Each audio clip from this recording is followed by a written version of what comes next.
Top quality और consistent performance के लिए सिर्फ सिल्वर पंप। टॉप क्वालिटी और कंसिस्टेंट परफॉर्मेंस के लिए सिर्फ सिल्वर पंप, नाम याद रखना।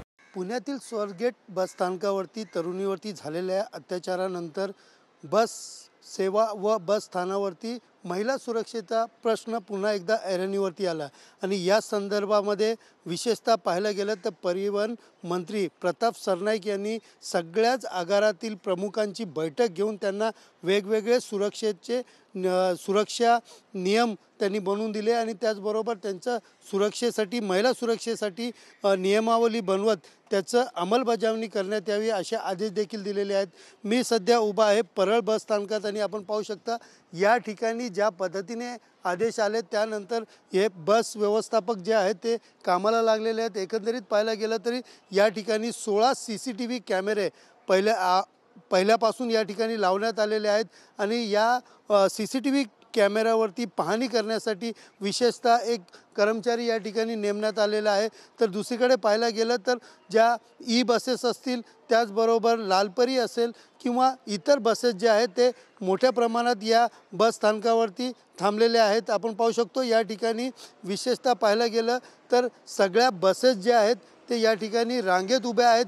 सगळ्या बसेसच्या काचा ज्या आहेत ते लावण्यात आले आहेत। याआधी आपण पाहायला गेलं तर अनेक बस स्थानकावरती जे बस येतात ते बस लावल्यानंतर त्या ठिकाणी वाहन चालक जो आहे ते तिकडनं निघून जातो। मात्र आपण पाहू शकतो कालपासून जे निर्देश वर्ण आलेले आहेत त्याप्रमाणे सगळे बस जे आहेत ते पूर्णपणे या ठिकाणी बंद करण्यात आलेले आहेत। विशेषतः सुरक्षा रक्षक हे देखील या ठिकाणी फिरताना दिसत आहेत। एकंदरीत पाहू शकता तर या ठिकाणी वाहन चालक असतील त्याचबरोबर बस कंडक्टर असतील हे देखील या ठिकाणी वावरत असल्याचं दिसून येत आहेत।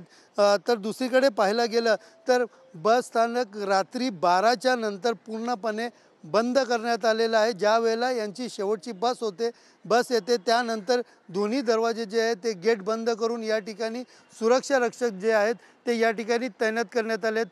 आपण नेमकं या ठिकाणी काय निर्देश आलेले आहेत आणि कशा प्रकारची व्यवस्था आहे हे जाणून घेण्यासाठी आपल्याकडे बस स्थानकाचे वाहतूक नियंत्रक जे आहेत पवार यांच्याशी आपण बोलणार आहोत। सर, काय सांगाल आपल्या बस स्थानकावरती कशा पद्धतीची सुरक्षा आपण कालपासून ठेवलेली आहे, किती सुरक्षा रक्षक आहेत आणि काय नेमकं सूचना आपण वाहन चालक आणि कंडक्टरला दिलेल्या आहेत? आमच्या वरिष्ठांनी आम्हाला सूचना अशा दिलेल्या आहेत की बाहेरून बस आल्यानंतर तिचे दरवाजे आणि खिडक्या पूर्णपणे लॉक करून मगच एंट्रीला यायला सांगायचे आणि चावी ती आमच्याजवळ ठेवायची। आमच्या इथे सुरक्षा रक्षक जवळजवळ 20 एक आहेत।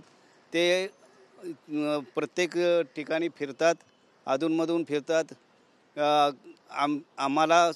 आम्ही त्यांना सूचना देत असतो की काय कुठे झाले का ते पहा ते आणि त्यानंतर बाहेरील लोके आमच्या इथे म्हणजे मद्यपी असे गर्दुल्ले वगैरे यांना आम्ही थारा देत नाही इथे, असे आम्हाला वरिष्ठांनी सूचना दिलेल्या आहेत। रात्रीच्या नंतर आपण सुरक्षा रक्षकांना बाहेरनं येणाऱ्या जे मद्यपी असतील त्याचबरोबर काही नशेखोर असतील त्यांना देखील बाहेर काढून गेट बंद करून या ठिकाणी आपण सुरक्षेची व्यवस्था केलीत, काय नेमकं ते आहे? रात्रीची आमची शेवटची बस असते 12:15 वाजता जाणारी, त्यानंतर आम्ही पूर्णपणे दरवाजे गेटच बंद करून टाकतो आणि आम्ही प्रवासी कुणालाही बस स्थानकामध्ये थांबू देत नाही। एकूण किती CCTV कॅमेरे या ठिकाणी लावलेले आहेत आणि ज्या भंगार बसेस आहेत किंवा जुन्या बसेस आहेत अशा किती बसेस आपल्या बस स्थानकावरती आहेत? आमच्या इथे 18 CCTV कॅमेरे आहेत परंतु इथे आमच्या इथे भंगार बसेस एकही नाही। आमच्या इथे भंगार बसेस डिव्हिजन ऑफिसला असतात, आमच्या इथे भंगार बसेस नाही आहेत।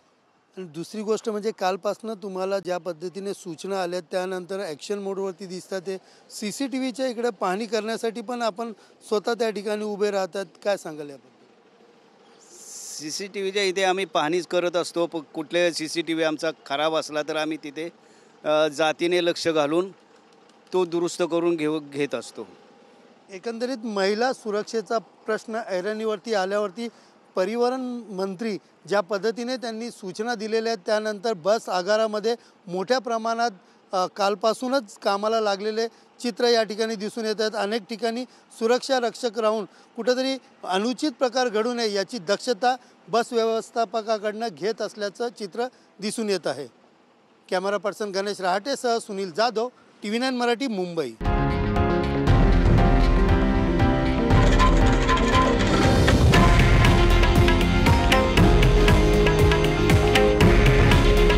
हे आहे देशातील नंबर 1 न्यूज नेटवर्क आणि आपण पाहत आहात TV9 मराठी।